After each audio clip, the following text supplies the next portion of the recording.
अकिल मां अहम ख़बर पहुचाई जिते मस्जिद की छत ते बदफेली का पोइ बेदर्दी से क़त्ल कयल नींगर आफ़ाक वारे वाक़े में पुलिस गिरफ़्तार जवाबदार शफ़ीक जतोई के सखर की दहशतगर्दी टोड़ अदालत में पेश किया है।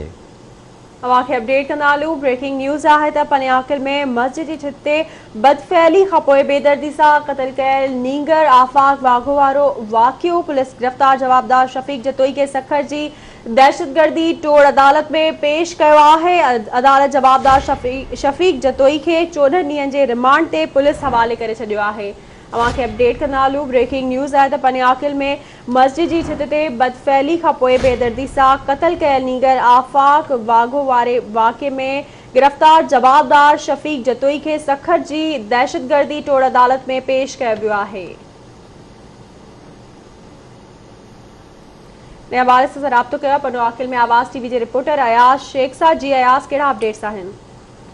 जी बिल्कुल, पनवाकिल शहर के मेहरान कॉलोनी में जवाबदार पारा नींगर के बदफेली बाद कत्ल करण जो वारो जवाबदार शफ़ीक जतोई के पुलिस गिरफ्तार करे वरितो है, जैसे अज पनवाकिल सखर की ATC कोर्ट में पेश किया है, जिते दहशतगर्दी तौर अदालत पारां जवाबदार के 14 ॾींहनि के रिमांड से पुलिस हवाले करण जो हुकुम ॾेई छॾियो आहे।